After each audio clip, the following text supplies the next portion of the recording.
Tell the truth. I'd like to say my pecs are just too juicy for the microphone. No, cable, but just so people know, like all that shit is bringing all Tyler back. So the conspiracies are coming up again, and then I mean, like you're making him angry. I have road rage from driving all the way into the heart of Amsterdam. There's no one. I know, but there's still very. There's still a delivery people, and they don't give a shit. No, I believe fully in the kind of bike and people first system of the Netherlands. Totally. Fully. Until you have a car. And when you're in a car, you realize like this is not made for this, and that's okay. But what you feel like then is like a naked man out in the fucking winter. You're like, get me the fuck out of here right now, right now. And I really love the place on bike and everything, but I want to burn the place down when I buy car. I hate it. There you go. See, you're bringing the anger back. I also like it's all those people. You are responsible for this now. I also don't drive ever, so doing that is already like I don't miss it. I decided I don't like driving. Don't miss it. I don't miss it at all. The time of parking. Just how many times a day does the average person who drives a car, makes 2 stops, 3 stops a day, spend 5 minutes or 10 minutes parking? Yeah. A lot. And sometimes here it's 30. And it's 30 minutes of driving in circles. It took me 3 minutes, but yeah. But although in Paris, But I'm here, I'm sweaty, the stuff's set up, I think everything's recording. There we go. And everybody's gonna be okay. I think everybody's gonna be okay. Maybe not all people, but yeah.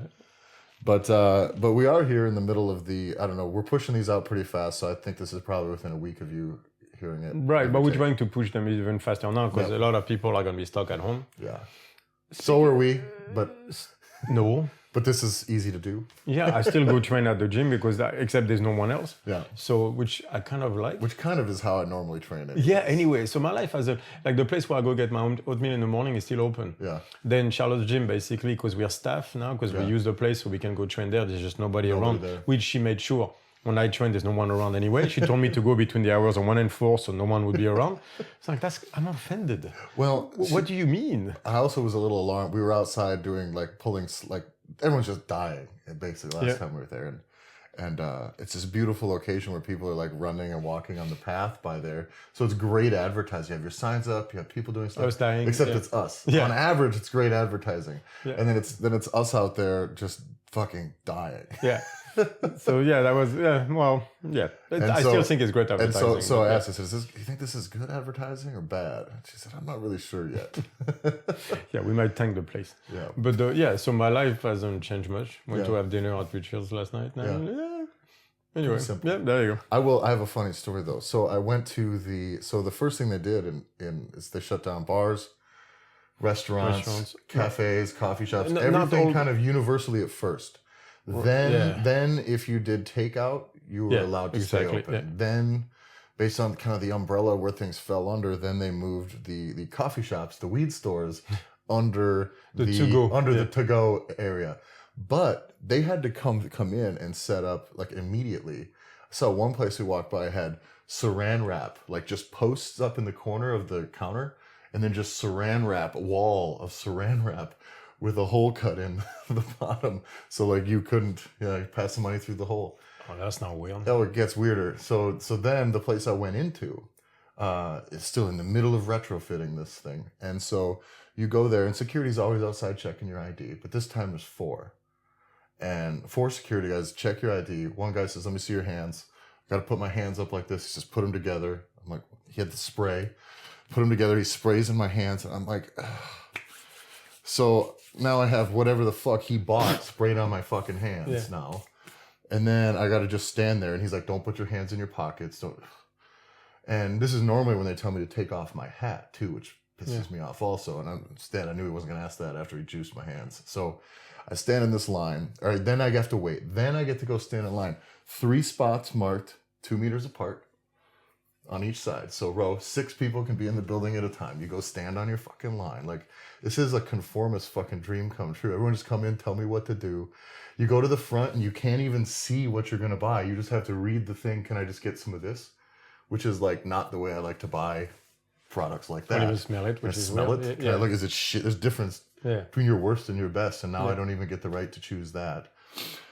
And so then I paid touchless with the card, which was a win, But then I asked for the PIN, and I'm like, good thing that guy juiced up my hands, fucking PIN, and then off you go. And everybody was walking out of that place like, oh, you get out and it's like this feeling when you walk outside of a rigid, structured environment like that. We're like, oh my God, now I'm actually free. I didn't know what the fuck was in there. But yeah, it was insane. If I have to do that for many things in my life, like getting groceries turns into a game like that, I'm fucking out. That ain't a world I want to live in. Okay, I think, yes, by the way, I agree. Yeah. We are, okay, so let me go at this from a philosophical perspective, right? What I'm seeing, right? I'm seeing a society where science has defeated religion. Yeah. Right, so first of all, what is this about? This is about purity. This is not about anything else, right? What is the first thing people bought in the stores? Toilet paper. Toilet paper.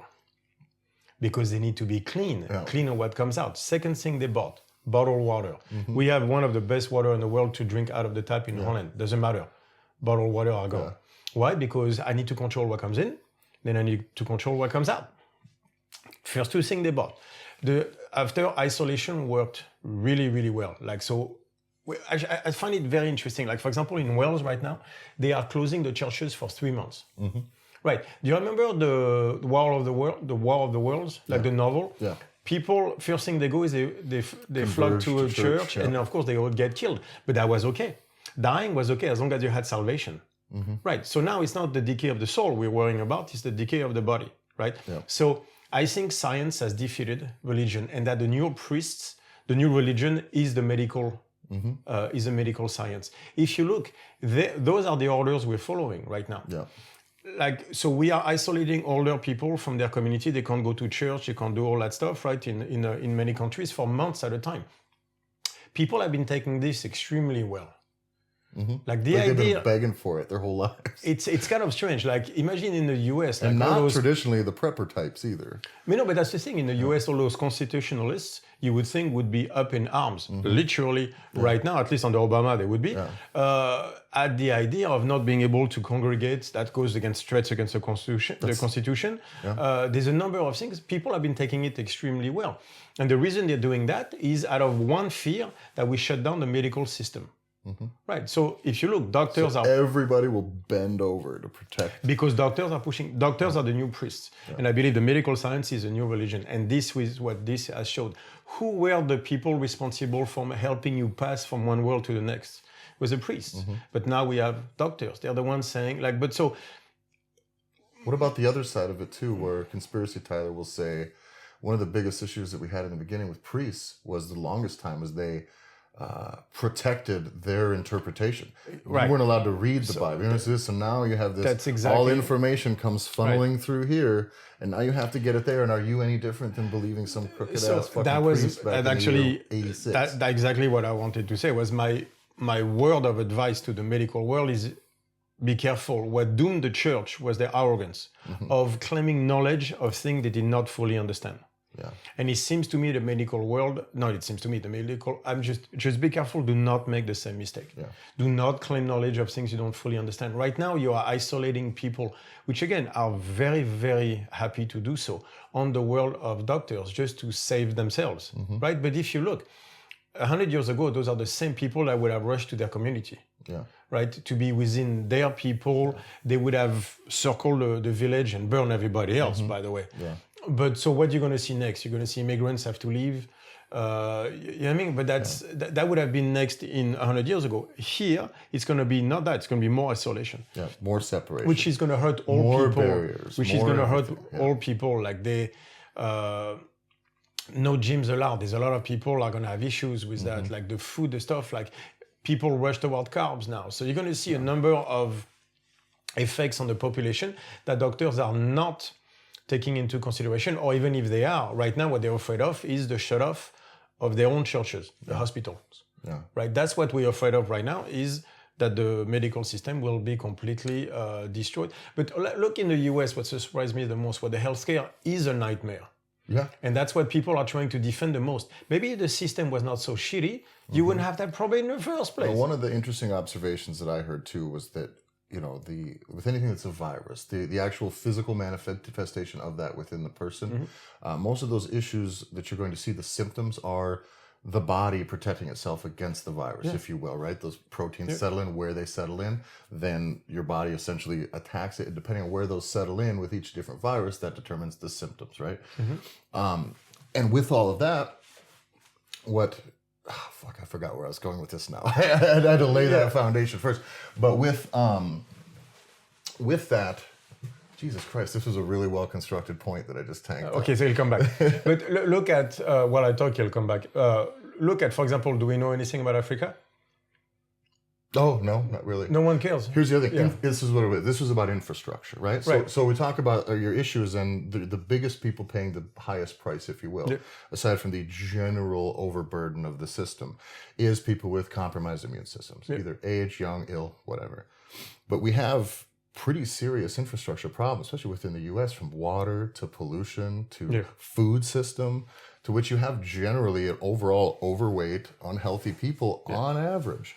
And so let's worry about this as a whole as we go forward, that we try to not fuck up the infrastructure that we need to have a healthy, non-immunocompromised society, so that these things don't kill everybody. If you think coronavirus is bad, it's because you don't understand what the obesity crisis will do to the US. If you think coronavirus can overwhelm hospitals, wait until we have 100 million diabetic people. Well, that's the thing too, is so let's pretend diabetes doesn't break the healthcare system, but a larger percentage of diabetic people that are will have other issues. Then another virus comes along that normally wouldn't maybe be nothing too major, but then all of a sudden you've got the dead piling up pretty fucking quickly, and that's the real concern. But that I see that we need to take 5 years, 10 years, 15 years. Right. But okay, so when I went to Brazil, so we're talking 15, 16 years ago, right? There's a heat wave that hit Paris. It went up to 42 degrees Celsius, right? Normally Paris is 27, 28, so you're talking about a jump of 15 degrees, a huge jump. Paris was not ready for it. There is no air conditioning, there's no ventilation, because it was not needed. The small streets. I can't remember if it was in a day or in a week, but anyway, 50,000 people died. Like mostly old people, because they lived under the roofs that were not insulated, and so they died of dehydration and stuff like that. It was so many dead people that they had to use the morgues. They couldn't use the morgues, so they had to use the slaughterhouses in the center of Paris, refrigerated, to be able to pile up the bodies. Right, no one has heard of this. No one gives a shit. 50,000. Right, and that's, so people are going to say it has nothing to do with climate change. Okay, maybe, but if it does, there's your old people. I don't remember people freaking out that much about it and everything. So that's why, I understand the problem. You see that in Italy, literally, it was destroying the healthcare system. So that's what they were worried about. But the fact that we worry about the healthcare system, about hospitals, but not about people's health, is what I find. This is about purity. That's why this is why it struck me this morning. This is about purity. This is about the decay of the human body instead of the decay of the soul. I think the way people are reacting to the coronavirus is showing a much deeper issue toward our way of looking at health in the Western world. I mean, in Africa, it's it's a flu. Yeah. Well, there's a big push right now, though, with all of this, for just this isolation. And as a policy, I'm fine with it. But there's a lot of really enthusiastic thing. And I think that's a thing that we see a pattern that ties in a lot to what we're going to talk about in today's episode, which is kind of some of these cascading causes and effects of the trophic anxiety. cascade. Right. And then that's the trophic cascade is a very important part of all this, because I think, again, that deterministic view of the world where, A causes B, and then that's it, a simple straight line from cause to effect that it's just not the way the world works. And I think that's true, by the way, with viruses and things like that as well.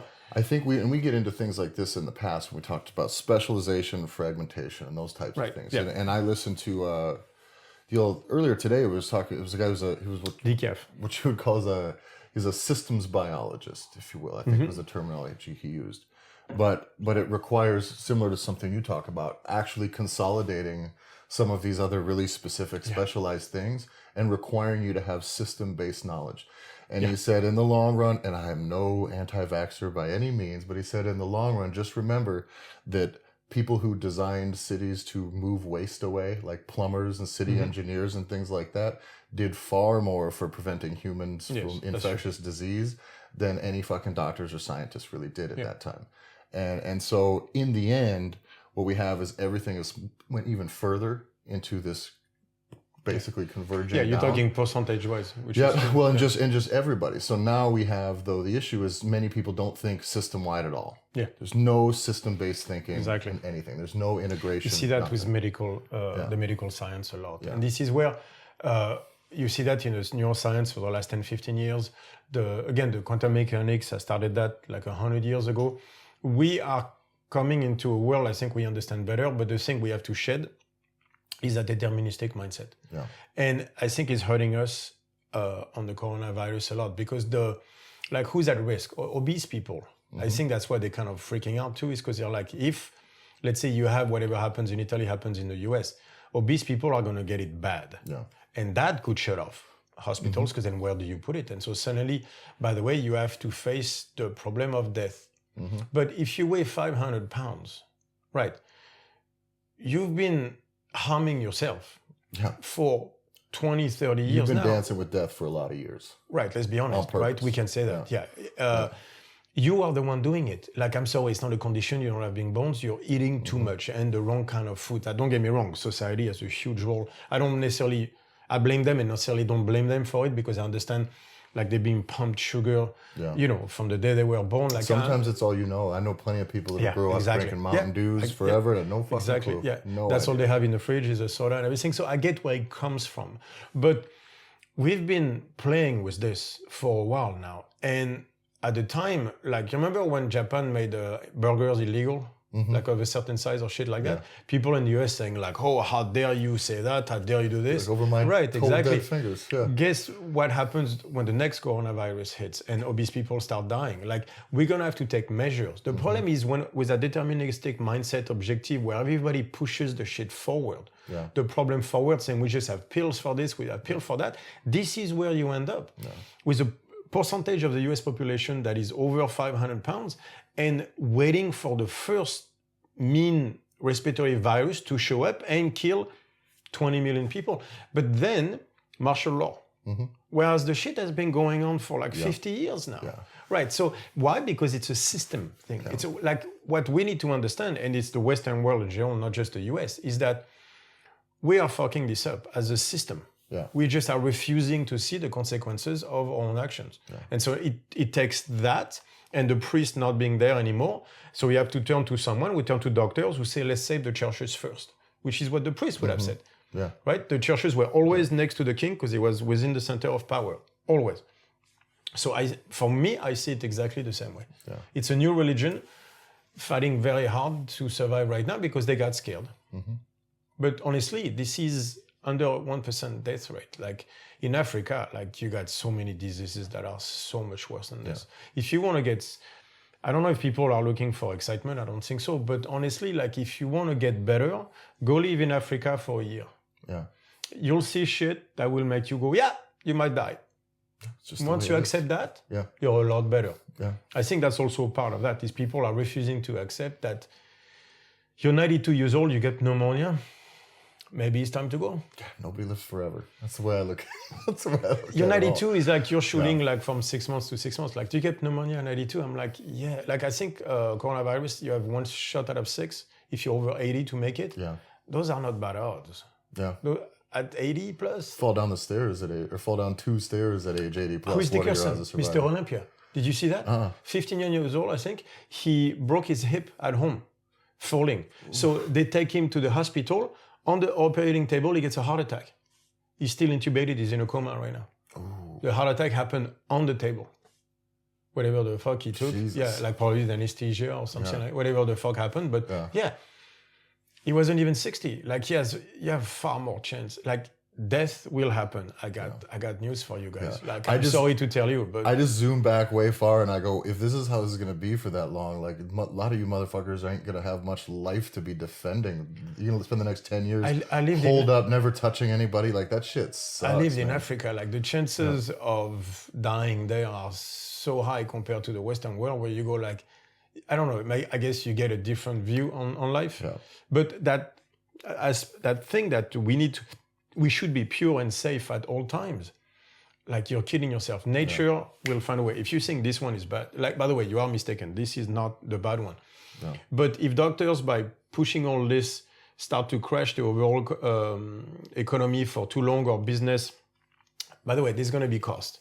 Business are going to be cost. But the fact that we isolated people, like, from their community, stuff like that, they're going to be a cost of that too. Depression, stuff like that. China being closed, which means we're not getting the drugs, because most of them are generic. They all come from China. There's going to be consequences to that. What scares me is the next virus that comes about. Yeah. That people will not listen at all. Yeah. Because they'll be pissed about this one. Yeah. Right now, everybody is running. Julien and I have opposing predictions to the next one. Julien, you believe that people are going to be like, nah, fuck off, not this time. And then that one will wreak much more havoc because it will cover more ground.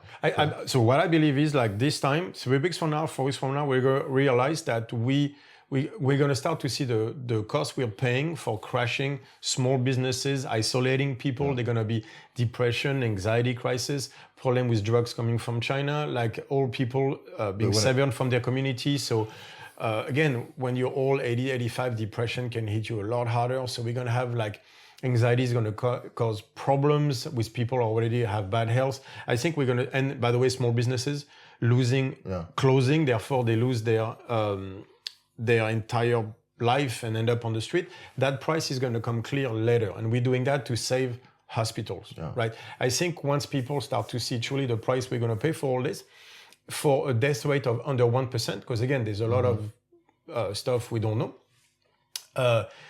On the next virus that comes about, and doctor says, this one, we have to do it again, people will be like, fuck no. Yeah. And I have less faith in human beings. So I believe pretty much that I believe this virus is fine. It's real. It's whatever. It's not the end of the world. Of course it's real, but it's not the end of the world. Well, the circles I roll in, there's any number of fucking theories that get bounced around. So I have to vet and bail on a lot of them, right? But I do think that there's something I see happening here is that you essentially right now we have almost the first effort of globalized, normalized martial law accidentally. Right? Technically. You don't fucking work, we decide. You don't go out, you decide. Not globalized because it's Western countries. But it's pretty close, yeah. And so... in Western countries, And you can't assemble more than 5 people together in some countries. Like, it's crazy. Yeah. And actually, someone came out and yelled at a bunch of kids that were playing on our fucking street yesterday. I was like, that guy, fuck that guy. Anyway. People forget the end of World War II when everybody said never again, and like how easy it was to get the cops on the street and rat people out. And so I see a normalization of that thing, and I also think that a lot of the people that were like really enthusiastic about doing one for the thing are going to the next time they're going to say, see, we fucking saved you the last time. That's why it wasn't a whole clusterfuck. We saved your lives by locking your ass up. And that those same people are then going to call for it even sooner next time. They're going to want more dramatic measures. So I see trial run for martial law. I see everybody bending over for the government forever on round 2. I hope you're right. Because I know, I'm telling you. That's what sucks too. Is I think I'm right and I don't want to be. No, right. I hope you're right. Because if what I think happens, then the next virus will be, by the way, worse than this one. And then if we keep doing it like this, and then it's yelling for the wolf. Well, because terrorism isn't a big enough boogeyman anymore. That's what I think. Okay. Terrorism is not scary enough for me to give up my autonomy. What scares me is when the real virus shows up, right? And no one listens. Yeah. And everybody says fuck off. And then we get like a 20% death rate. Yeah. And now we lose like 2 billion people. Yeah. By the way, nature eventually will have to fix the issue of overpopulation. My guess is it's a virus. But if we're not ready when that one happens, that's what scares me. I really thought it was the Doritos Locos Taco from Taco Bell. In my head, I was like, this is going to be the zombie apocalypse. 20 million out of this 300 are going to be gone this week. Yeah. And God damn it, fucking people eat them by the dozen and everybody's okay. The zombie apocalypse has not started out of the Doritos. Nope. But what worries me is that people won't listen when it actually matters. Yeah, yeah. But because it looks like in some countries in Paris right now, it looks like martial law. You know what surprised me the most is that no one is really raising hell over stuff that, man, this is like post-World War II, cops in the streets. Like, If I wanted to start a revolution, if I wanted to stop a revolution, people are everybody has to stay in their homes and you cannot gather more than 5 people together. That's how I start with wanting to fucking be heavy-handed. That's the ground we begin on. We've seen all those movies, people are like, oh, that would never happen. It's like, y'all motherfuckers signing up for it. Yeah. You're shaming me for walking down the fucking street to go buy some weed. Yeah. Fuck off. Yeah. That's what I think. Yeah. It's very, that's surprising to me. That over a virus. Like a lot of people trying to tell people what to do. There's religion for you right there. Who has done that the most? The Puritans. Yeah. I mean, like the Protestant, that WASP thing. They were the number one at telling you clean your dirty butthole, man. Exactly. Wash your hands. And how to be. And then that's what you see right now. People are like, how dare you? Yeah. I'm like, right, but again, like 1% death rate. People die. I lived in Africa. Like that's something. Or let me put it this way: if we're gonna be that outraged that people die, we should be outraged as an overall. We should be outraged of people weighing 500 pounds. Yeah. Because that's the thing. So if we want to saying soda to them. Yeah. If we want to take this as an urgent. Maybe it is. I think it is as an urgent. What's the word? Social health problem. An urgent, and it is a problem. Urgent societal health problem. Right, okay. And I agree. Then we're done with the urgent thing. This crisis, let's keep fixing it. Then let's actually worry about public health. Like, give a fuck about public health tomorrow, diabetes, and the next day, obesity. And the next day. Let's stay on target because eventually it will crash hospitals. Yeah. So if we are at the start of a new religion, which is social health, through doctors and hospitals. Yeah. By the way, I would not necessarily be against that religion. If we fix stuff, it seems like a worthy cause. Yeah. I'm all for social health. Can we please do that? Yeah.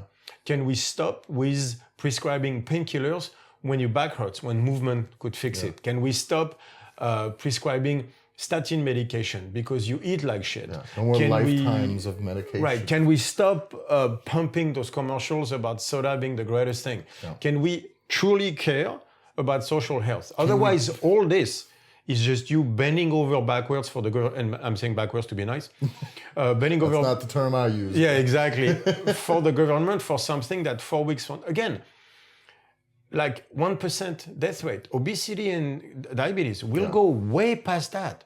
50,000 people died in Paris that day or week, right, because of a heat wave. If global warming is real, and I do believe it is, right, that means more heat waves are coming. Who do you think are going to be the first to die? Kids and old people. Yeah. Right. What happens if the ocean raises? Here goes Amsterdam, but here goes Bangladesh. Okay, so it's a selectiveness of people. Like a lot of the people that don't get called climate change a hoax. Right, are right now bending over for, thank God, a Republican president in power, because if he was a Democrat, I think like the shit would have gone off the rail. But the people with guns wouldn't be in line as well. Exactly. I'm a liberal. I'm the first one to say it. Thank God it's a Republican, because otherwise the hicks with guns will be on the street shooting. I'm sitting at our place. It's a fucking safe place. Nothing going on where we're at, anyways. But it's just empty, and I'm sitting there still going. If I had my gun. This is why I had guns, though. But like, you know what I mean? If some motherfucker wants my food. In case you need to go get some toilet paper from the neighbors. Yeah, that's the thing is my neighbor's skinny ass fucking, probably went. My ass is bigger. I need the toilet. He got all the toilet paper, but he didn't get any muscle. They have showers. They have showers. I'm just saying, the Arabs have been doing it for 3,000 years. It is by far the most hygienic stuff. The French invented the bidet out of the Arabic tradition. Now, I will tell you this. I'm just saying. For going forward, you want a pro tip? Keep your ass clean. Amazon.com has Bidet Inserts, okay? I had to convince my wife. The what? It's an insert, so it's not the whole toilet. It's not the whole... Insert. Where do you put insert? You put it underneath your toilet seat. Okay. I'm sorry. A second. All right, I should have specified. This is an appliance, not a hand tool. Like for a second, I was like, wait. But so you can get these for like $30 to $50, and what you do is you just take your toilet seat off. It bolts just underneath your toilet seat. It has a little lever right here, and it just when you turn you install it yourself. It's very easy. You turn it on. You can modulate the pressure, not the temperature, but you'll get used to it. And then you hit it in the water, and it doesn't hang down in there and just get shit on all the time. So you apply water pressure, and the little nozzle goes down, squirts right back up. Just clean your stuff. Oh yeah, with a okay, so that's a bidet. But yeah, exactly. Yeah. But you can get it. Now, I've known people who went and spent $3,000 on a Japanese toilet for a Cadillac version of that, but for $40, wash your ass clean with water. It's a bidet. So you can be cool with every single house in France used to, not anymore, but used to have it. Yeah. By the way, that was by far the most hygienic way to do it because paper is not hygienic. I had friends who would be like, I never, and I'd be like, well, you got a dirty asshole because if you ever ever got shit on your arm right here, are you going to take just a dry piece of paper, go like that and go, we're fucking good? We're fine. Are you fucking serious? Yeah. That's why. Insane. But the Arabic culture have been doing it for, I'd say 3,000, probably 5,000. Yeah. They've been, and they were extreme. They were the first ones to push toward cleanliness and stuff like that. I have to put this episode out this week, by the way. Because if in 2 weeks, fucking, we look like assholes, at least we're current. Because like the zombie apocalypse started. 2 weeks, like we're fucking... I'm ready. 2 weeks, we're hunkered down. I got my weights right here. If they're coming with my boxing background, this is gonna hurt. I'm ready for the zombie apocalypse. I have different sizes of weights. All the way up to, I'm ready. I've got Fletch. I can use the peg stick. I've got Fletch, so anyone who's not scared away by his bark will be immediately greeted by him dropping a toy for him and wondering if he wants to play.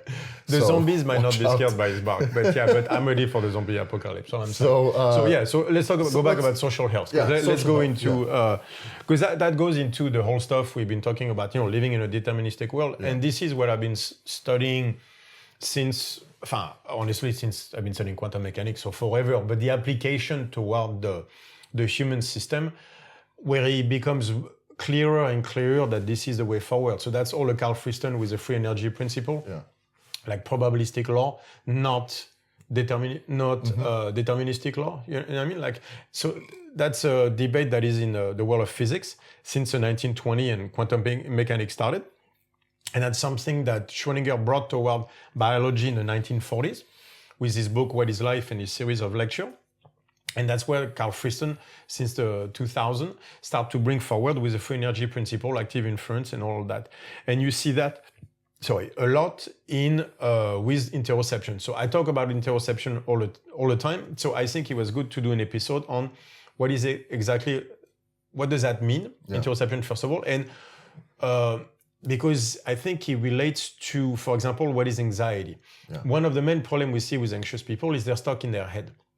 They can't stop having words rolling around. Okay, so we know that, but the question is why, and where does it come from? And that's all that stuff has been, for example, Freud tried to go at it, but he went at it from psychotherapy, which is more words and everything. And so there's an entire, and again, that goes by the way, going back to religion, I do believe that's a mindset that we have to shed, that, I think, therefore I am, that the words in your heads are pure because they're part of the soul versus the body that is a dirty thing. There's a disconnection between the mind and the body this is something we need to shed. Yeah. We have to understand how the two are together, connect. And that's really where interoception comes in. And so I'm going to explain what it is, and then from there I'm going to go at why are you stuck in your head with words, right? What does that mean from that perspective? So interoception is simple. It's the monitoring of the signals coming from usually your viscera. I always kind of looked at when I see the polar opposite term, interoception and enteroception, or exteroception. Yep. So exter is basically you monitoring everything around you. Exactly. And interoception is you monitoring everything inside. So you have to understand that we are limited in the way we can test that. So that's why most of the stuff I'm going to talk about, or the studies that I share, come about the heart of the viscera, because that's basically what we can measure. Mm-hmm. But interoception is everything coming from, the skin, even though the skin reacts to exteroception, is still communicates inside. There's a number of things. We can't measure well all of it. So most of the time what we talk about is either the signals coming from the gut or from the heart. Why? Because those are the major signals anyway. Because if anything happens to the gut, you die. Anything happens to the heart, you die. Everything happens to your skin, you don't die. Yeah. So the more precise signals that the brain receives, and I'm going to explain how this works, is coming from the viscera. So either the gut, the enteric nervous system, or the heart, the cardiac intrinsic nervous system. So those are the two parts of the viscera that we're going to talk about. again, everything is included, but that's the most precise ones and the ones we can study the best. So that's what interoception is, monitoring of those signals. Why does it matter? For the longest time, we thought that the brain was kind of, I've said that before, but I think it's important to say it again. The brain was kind of a passive thing that just received signals from the outside and reacted to that. Yeah. Right. And that was, we realize now that this is a deterministic view and a mistaken one. And that's not how this works.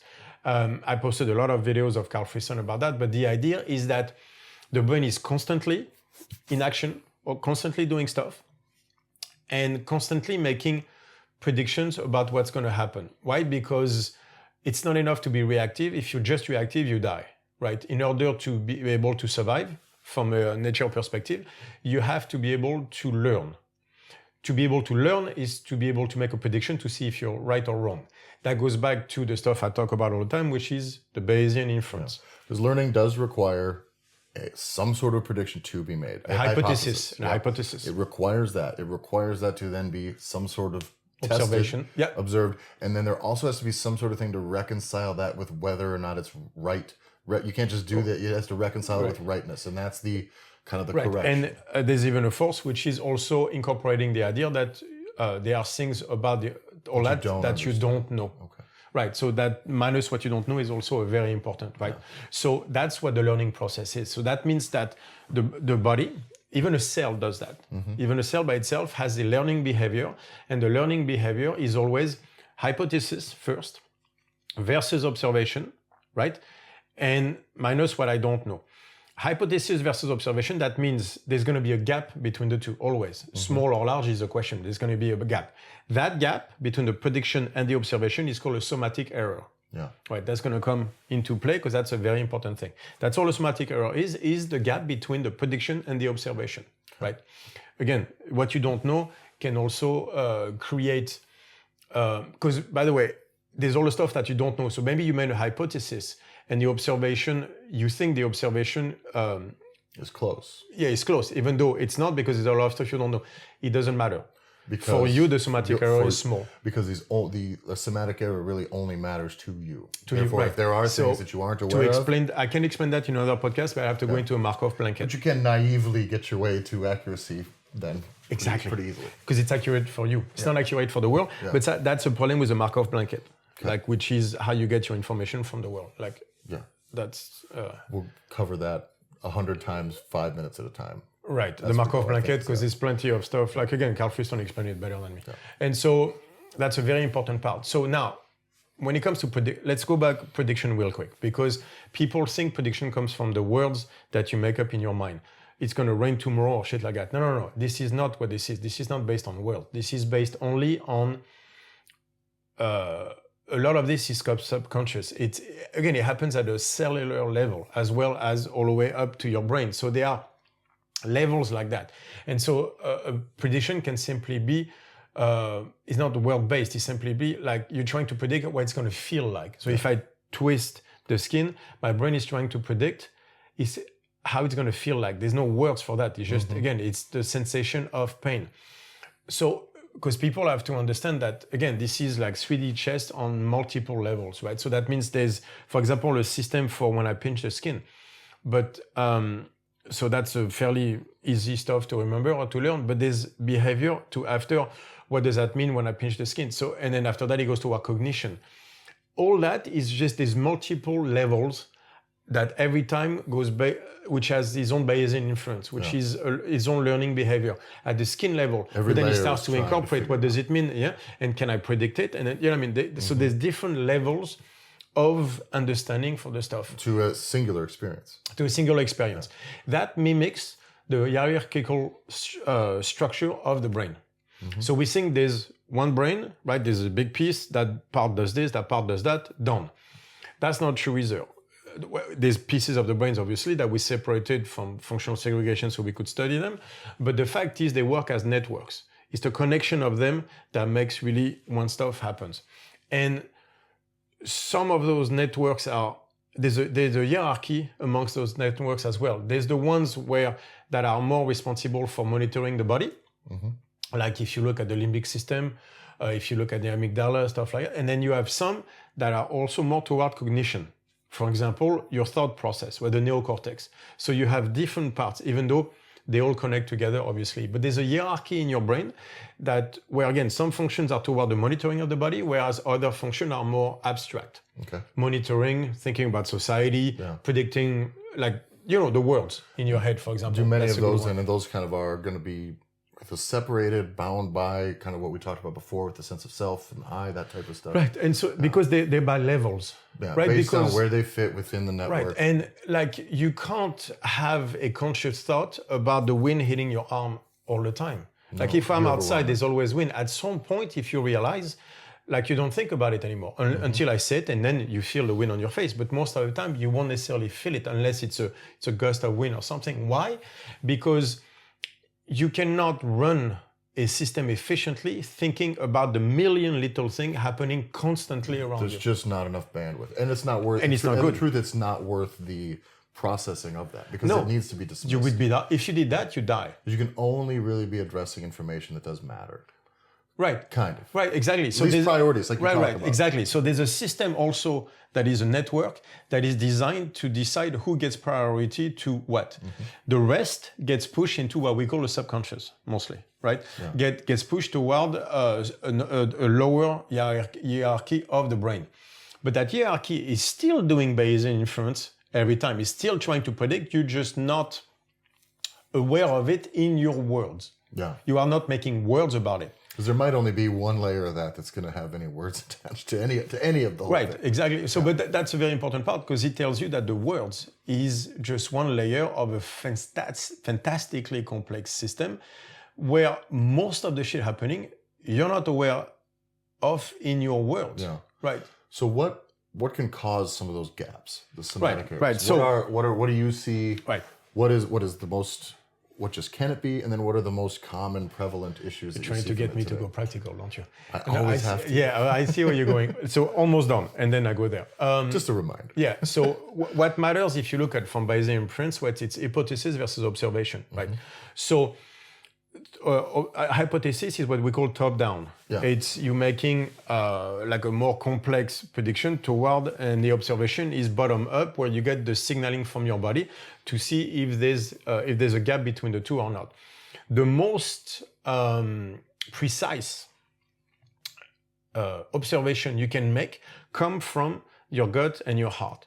Why? Because those are the organs without which you cannot live. So that means the body is designed in a way, is built in a way that those are the most precise signals. They will win over signals from your hand, over signals from anywhere else. Okay. Right. But even signals from your head, because you can be wrong with your prediction. You can't be wrong about the observation of your organs, because then that means sudden death. So there's a system where what is basically always winning is the signals, when it comes to precision, is the signals from your gut and from your heart. That's very important to understand. And so bandwidth is going to be dedicated somewhere. It's going to be to that. It's mostly that first, right? So it always pulls toward what this feels, regardless of the rest. That's why you can be in a beautiful place with people you love and still feel like shit. That's going to come very important for anxiety and stuff like that, because those two decide a lot of your observation. So it's a top-down. So the neocortex, so you have the top-down prediction versus the precision of the signals, right? That gap is what is called a somatic error, right?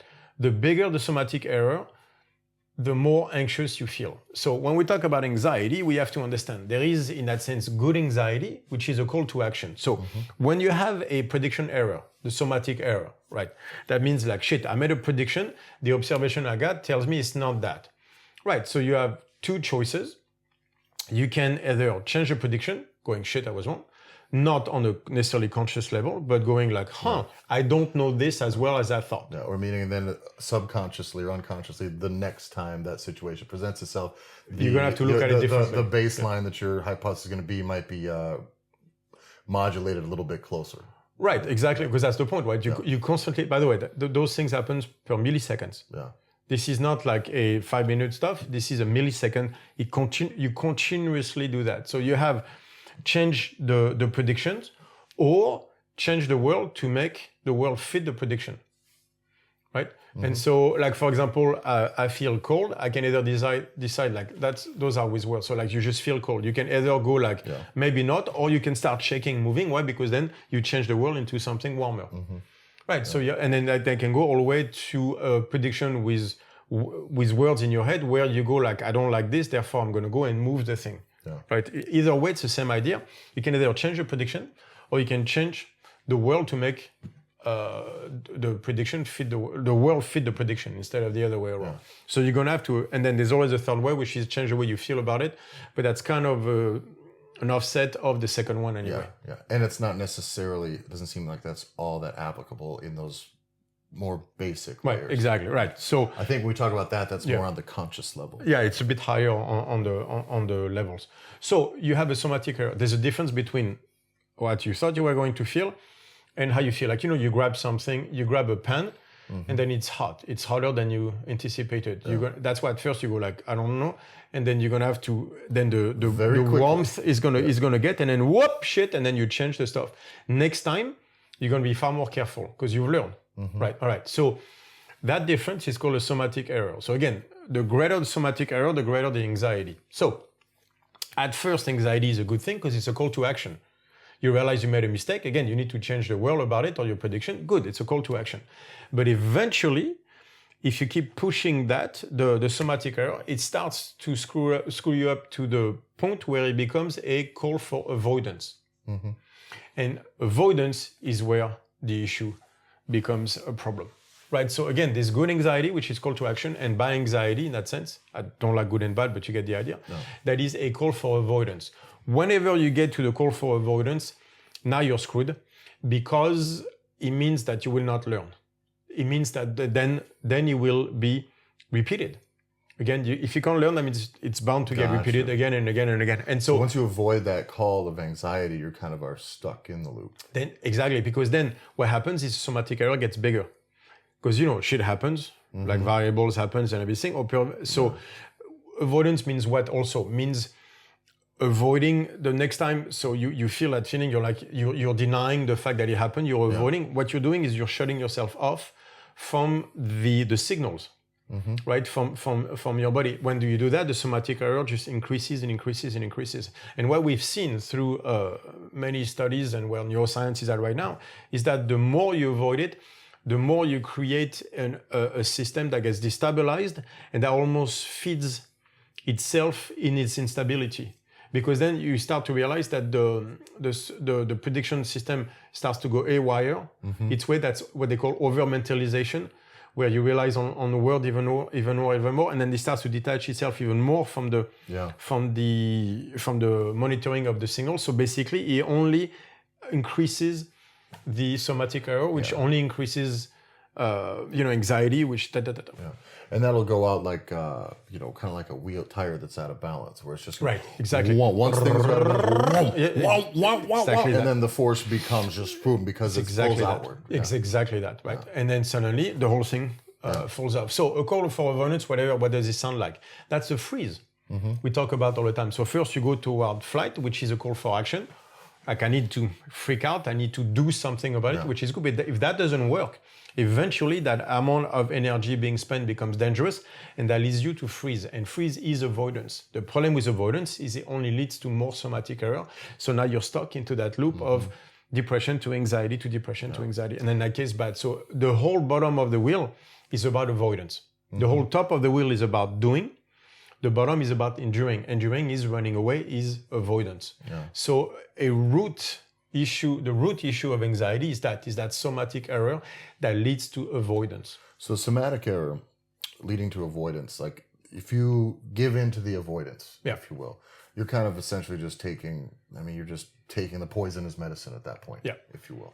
And the thing is, how do people end up with avoidance when the call is for, like, this is the question that I would ask, right? Yeah, it's very simple. So the question I would ask is, if anxiety is supposed to be a call for action, how do so many people fucking miss that call? Right. And why is there such a big problem? I can tell you exactly. So it's very simple. And then remember, like the S versus L we talked about and everything, right? So if you're in a system that requires you to spend energy, right, greater and greater energy, eventually you're going to run into the diva brain. you know, the neocortex. The brain requires such an amount of energy, it's absurd. Yeah. I can't remember the podcast, but we talked about this, right? So it's called the selfish brain theory, where every energy that you have goes first to the brain, to the body second, right? So if you're in a situation that creates stress, right? Work, office you don't like, anything you don't like in your life, right? Where you are asked to endure, right? So the stress starts to build up. The energy is going to go up to the brain. The first thing you're going to do is stop action, like physical action. So reduce the physical action. Reduce the physical energy action. Consumption. Energy consumption. Okay. You're going into energy conservation, which is, if you remember, toward the parasympathetic side, toward freeze anyway, right? Yeah. So that means that now you are not changing the world anymore to fit the prediction. You are relying completely on changing the prediction, which is the neocortex, which is where words live. Mm-hmm. And so now you are justifying not taking action from what is a physiological necessity, which means conservation of energy, right? But then it becomes words. Right. And now you're in words, and now you try to change the prediction constantly, but then the world doesn't change, right? Especially when you're stuck in a job that you don't like. And then we're back into the somatic error. Okay. Right. So there's a physiological component of that. The selfish brain, the diva brain, will literally, that's what the diva brain wants. It wants all the energy for itself. That's why I call it, diva brain is my determination. It's not called that. But to say diva, why? Trademark. Trademark, StrongFit. I think that's all it takes now. I hear it on podcasts all the time. Just say trademark, copyright, it's ours. We'll make the sign. Apple. Trademark. The diva, why do I call it diva brain? Because he wants all the attention to itself. He wants all the energy to itself. And he's basically going like, this is what I want. If you don't want it, well, I don't like it. And he basically bitches a lot about stuff, but never actually does anything. Yeah. And so you get pulled toward that very easily. The biggest problem with that is when you start to pull toward words, is you lose connection with your body, right? And by the way, this is already something we have an issue with, because how do you lose connection with the gut and central nervous system? Very simple ways. Stimulants, nutrition, stimulants, caffeine, carbs, sugar, all that stuff will create such an overwhelming feeling from the stomach. That's true, but it basically makes you reactive. It's a sympathetic. You lose the subtle thing, like the subtle connection to the signal. You lose that preciseness by it becoming overwhelming, right? And then from the heart, being out of shape, being fat, being, like not doing low VO2 max. There's almost no feeling more overwhelming to me than the moment that in training or something, when my heart rate just runs away from me.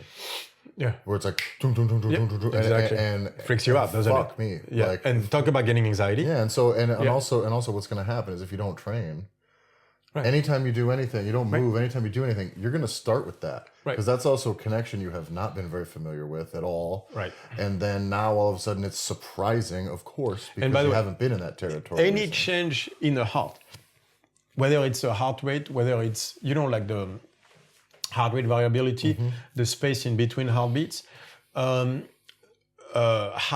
hard the heart is pumping, right? That basal rhythm that it gives, any change of that is being communicated to your brain, whether you are conscious of it or not. So when you are out of shape, ill, bad health, fat, whatever, the heart is constantly signaling to your brain that there is a problem. Even though you're not aware of it because it's been so long or whatever, it's constantly pumping to your brain saying, hey, issue.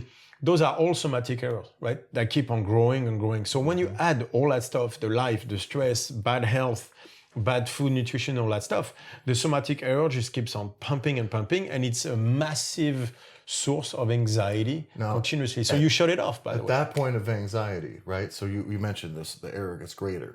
We just keep feeding it by heading the wrong direction. When it gets to this point, though, I mean, from an evolutionary standpoint, shouldn't that mean when it's like, now I really want to take action? Instead, at that point, why do we shut down? Because you're in freeze now. Then we do even less. You're in freeze. This is where... Is that where like our human nature, our humanness kind of like sabotages us from your biology's own... No, it's because like you got to a point where there's an actually legitimate danger of losing cognitive functions. When you spend too much energy on anything, like you know that from the sled or whatever, your cognitive functions go away. Yeah. The cognitive functions that we have is evolution's latest and best software that he gave us.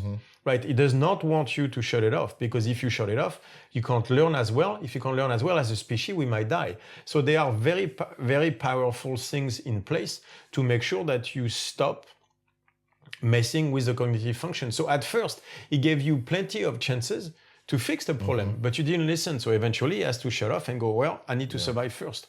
And so the problem is people get to that stage where, but you see it all the time. But then I suppose too, you feel like you just can't.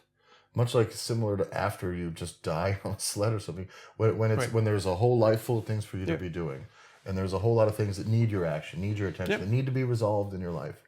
That feeling, when it does go that far, you do just feel like I can't. It's beyond avoidance. Exactly, right. But when did it start? It started because, like you get off caffeine or carbs for 4 weeks. You get back on it. You feel like shit. Yeah. Most people say what? Oh, it's okay. If I keep doing Give it, a couple more, I'll be back to I'll be back to not feeling it. Right. So that's where it starts. You know it's bad for you, but you also know that if you keep doing it, you won't feel as bad. It won't be so bad, because you basically what you're doing is every time you're shutting yourself from your own signals. And even though then habituating that is only going to make all the other things that are in your life that you were trying to fix by eating better, worse. Because now you stop taking action, right? Because you're hiding the problem. So every time you hide the signals, what do you do? It's avoidance. Yeah. So all this is just a form of avoidance. What is the hardest question I ask people? How are you? Second one, what do you want? What do you want? Right. And the number of people that can not answer me always baffles me. Yeah. How do you feel? What do you How do you feel? What do you want? Yeah. What do you want? How do you want to feel? Right. Good. What does that mean? Well, I don't know. I'm like, well, then how can you find it? Yeah. How can you find something you don't even know what it feels like? If I say you want to find happiness, I mean, what is happiness? Is it a massive dose of stimulants? Is that what happiness is? Because to a lot of people, that's what they're referring to. Yeah. Or that's the closest they know of it. Kind of. But exactly right. So all this is actually, there's a subtlety to all those signals, and it's a massive, complex that has to flow together. It's the way I read it, I don't know who wrote it, because this wasn't a formal thing, but in explaining, it wasn't the Interoceptive Mind. It wasn't that book, because that book says almost nothing that I can read. It's poetic, but it's still yes, that's true. It's the foundation. No, by the way, that's true. That book, The Interoceptive Mind. Oh my God. That is kind of the people are bitching because for $70. If it was $700, it'd still be worth it. Yeah. But how is it worded to me? It's essentially it's a symphony, if you will. Exactly. But it's not an instrument playing and an instrument being heard. Yes. It is an instrument playing and then an instrument being heard, and then that part now connecting with that and then playing its own music, and then everything else works this way, so that then the whole thing is cohesive, coherent, it makes sense, it's beautiful, you feel 50 good. Instruments. Yeah, that is what feeling good is. And I think so many people will just miss that by being like, you go high carbs. You go just stimulants, because that's an easy one, right? Yeah, stimulants. You go stimulus, and it's like, that's just like the fucking, a guy banging a drum wheel, goddamn. Yeah, imagine you have 50. So imagine there's 50 instruments, and there's a dude at the board, like the soundboard right here, right? The dude at the soundboard is your thought patterns. And there's a 50 instrument that represents all the signals from your body. You taking stimulants is you taking one of the stuff that happens to be the drums over there and cranking it to the max. Yeah. So all you can hear now is drums. Yeah. So you don't hear the music. So now what you've lost is the symphony.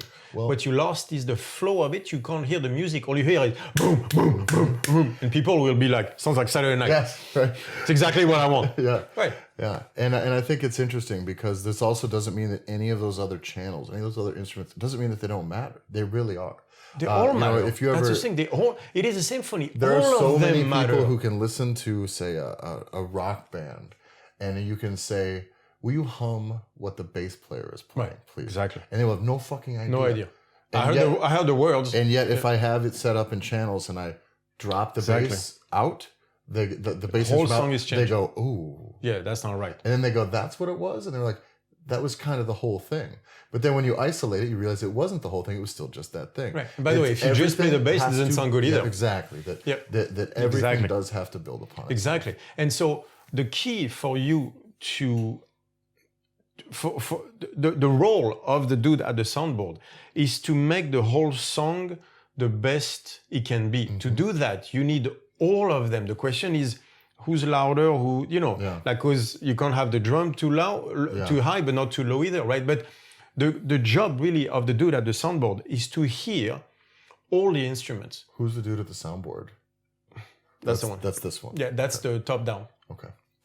Many different networks, right? Also, so we're really forcing a lot of shit into this analogy. So it could not be perfect too. No, it's not perfect at all because there's not one guy. The soundboard is a fuck ton of networks. Yeah. And then by the way, it's not your thoughts. That's just the screen upon which the soundboard is reading stuff. So the soundboard is God in a way, but except you're God. You know what I mean? Creating a universe. There's no analogy that allows me to explain what this is. But the top-down signal. Analogies is normally my game. Well, no, because I'm always stuck because I can't oversimplify. If I oversimplify, I'm always screwed in my own head. So I'm like, I don't like it. But anyway, the soundboard is the prediction making. Okay. Right. To make better prediction. So, you have prediction versus observation, right? But then you have to reconcile the two. Yeah. So the dude at the soundboard his job is to reconcile the two. To reconcile the two, that means I need to hear every instrument and being able to tell which one is off and go like... Because that will become your universal sense of what is right. That is your universal reconciliation of the prediction, is all of those things. Exactly, right. Yeah. And so that dude at the soundboard is telling the dude typing it on the screen, that's your conscious thoughts, are typing it on the screen. Hey, there's a problem with the drum on 4. Yeah. Right? And the dude types, there's a problem drum on 4. The problem is for most people, the dude typing is not listening to what the guy at the soundboard is saying. Yeah. There's no fucking clue because they haven't talked in 6 months, 6 years, 20 years. Because the dude, that guy has been high on coke and refuses to listen to anybody else. Cocaine in that case is a stimulant and all that stuff, right? So that dude is super happy because he's on drugs, but the problem is he's not listening to the guy at the soundboard. So before you know it, the music is shit. Because the dude at the soundboard is like, so he's not listening. And so that cutoff between the two is where the problem is. That dude typing it on the screen does not like to be isolated. When he's left on his own, he starts to say crazy shit. He's a conspiracy, but like flat earther, all the way. And he starts to type that shit on the screen. It's like, what about flat earth? Yeah. And now you're in trouble. Yeah. Because be a conspiracy researcher, not a theorist. Exactly right. Exactly. Take the observations, right? So that's the problem, is that dude left on his own becomes a fucking wacko. He needs the continuous information of the music. What makes him happy is the music. If he shut off from the music, he starts making crazy theories. So what are we on like a human being level? One dude, one person. We say that essentially these errors, they come, they go. We talk about removing stimulants. How do you? What can a person do to connect more to those signals? Right. So that's okay. So that this gap doesn't just run away from us. Right. So the key is going to be first to not deafen the signals, some signals with others. So that means that you're going to have to find balance. So that means what? That means that nutrition, right? You have to stop the stimulants. I want to clarify what you said. You mean that, so don't overwhelm one by making a loud noise or in the other. Exactly, right. Noise. So what? Imagine if you have all those 50 instruments playing, and what you do is you take a fucking thing and you throw it in the middle, where that sound covers everything else. That's what you do with the stimulants. You're making one sound just jump up out of everything, and you fucking up so you can't hear anything else, basically. But at least you know that. So that prediction, that narrow space is good, but the rest is fucked. But the problem is the rest is fucked, right? But if you do it enough and loud enough, that's all you hear. You're like, I'm cool. Yeah. Right. That's really what you're doing, is you're blocking the signals from everything else. If their house is on fire, just lock yourself in the one room that's not and don't think about it. Exactly. Yeah. Right. So that's a lot of what the stimulants allow you to do. They allow you to hide. Okay. Right. So you have that. On the other side, you need a body that is moving correctly. You have the viscera and everything is true, but you also have the proprioception, hands, feet, all that stuff. When you're not moving correctly, your body knows. So there's a somatic error, something is off. Right. So you have muscle imbalances, right? You have, for example, what people complain about all the time, My back hurts. Yeah. That's a fucking spasm. By the way, it's usually not the back. It's more toward the glute med. It's more toward the psoas or stuff like that, right? That continuous stuff about you hurting, that fucks with your head. Yeah. That's one loud, very specific, that's very, very, very loud thing. stuff. Yeah, that covers everything else. I think those things are, didn't we describe that often, like signals of pain are fairly accurate? Or at least yes, not in error, but they're there, but they can create errors in all the other places. Right, then. they are by definition with the heart. Right, by definition they are precise because they're a way to know something is wrong is happening. Yeah. So they're always precise. They can overrun things very fast. Yeah. But thank goodness, right? Because that's how you learn again. So the body moving correctly, that can be one. And then the heart, for example, in itself, like that means that you have to be in shape. You have to have a VO2 max high enough that you can process all the lactate that you're producing. By the way, just on that, the lactate goes through the blood-brain barrier, right? And we have seen that an increase of acidity in the brain can be linked to a rise of lactate in the brain, and that was also linked to a rise in anxiety. So this entire thing with lactate raising in the brain that raises acidity, that raises anxiety, causation, not too sure. And taking the traditional 100-year-ago look at lactate would make a person believe that, well, then lactate's bad. We should train less because it's a byproduct. But you're saying with all these other stuff we've talked in the past is that you need to learn to produce lactate, and then you need to build the system to be able to use it. Right. And not using it is what creates that excessive. Go back to the medical world, right? When people are in shock or like they have traumatic injuries, they are given solutions, saline, everything to reduce the amount of lactate that they carry in their system. Whereas, so it seems that actually is they're doing the worst thing possible for that person. Like we have seen, especially with brain injuries, that raising lactate in the brain actually helps tremendously more. Yeah. Because, so the problem again is, what do we see that raise of lactate in the brain? It's because you're not using it for fuel. So it's useless to pump fuel into an area where if you're not using it. Yeah. So that's what the problem is. So the problem is not the production of lactate. The problem is you're not using it. How do you use it? How do you carry the lactate to be oxidized? You need the mitochondria. Mitochondria, we know, is linked to your VO2 max, for example, your capacity to aerobically get the thing moving. So you need to have a VO2 max at a certain level. You need to be in shape. You can be strong and all that stuff, but you need to be in shape, right? And in shape doesn't mean running a marathon, not even running a 5K, but at least enough that you can use the lactate that you're producing. If you don't, the heart won't like it, the brain won't like it, back to the same problems. Yeah. Well, and I think I think almost everybody can kind of relate to that a little bit. I mean, if you've ever been in better shape than worse, like truly better shape, not just look, but you know what I'm talking about. You felt great. When you are... With your nutrition on par? Yeah. The word that I use when I feel really dialed in is I just feel like everything is just like aligned. Yeah. Fully aligned. And then that doesn't feel... You feel in shape. You feel capable. Yeah. Capable. Yes, exactly. And what I want people to understand is they think that their thought process is responsible for anxiety. That represents probably under, I kid you not, 10% of the problem. Would you go Most of it is from the body. Would you go one step further and say that the thought process maybe can kind of sabotage your outcome, if you will, because people don't understand the difference between the words, the thought process, and what's really going on, so they only exist in the world of words. Exactly. And therefore, what's coming to them via words is the only thing. And so they're not understanding how it's going. And the things that start coming your way via words when you're getting told to quit, you feel like you should be in freeze, all that stuff. Like when all you do is end up justifying that stuff. Yes, exactly. With more words, right? But for example, the afferent system, the body to the brain, is 4-to-1 the efferent system. So like when we look top down and bottom up, for example, if we look at the vagus nerve, 80% of the fibers of the vagus nerve go up, are part of the afferent system. So people with anxiety often will use the term, it's like they're stuck in their head. Yeah. Right? They are. But is that... Right, but you can't get out of it. Is that the words version of that? Yes, exactly, because stuck in your head, which in a way is true in the sense that you're not listening to your body at all. But the problem is that the way out of your head won't be with words then. Yeah. And what do? They talk about it more, psychotherapy. Those are more words. Yeah. More words just means what? Just means finding new ways to justify what's happening to you. You know what's happening to you? changes need to be made. I think using more words is even almost normalizing the situation. It's like you said, justifying, but really it goes, okay, no, this is just the way it is. This is why it is. This is the way it's changing. They're trying to change the prediction, but the problem is there's certain predictions you can't change. Like for example, you're fat, like your body, you have lower back pain or stuff like that. You can't change that prediction with words. Yeah, you're not going to talk your way out of that. You're not talking your way out of that one. And that's the problem. Is so that idea that the words, right, are all powerful is complete bullshit.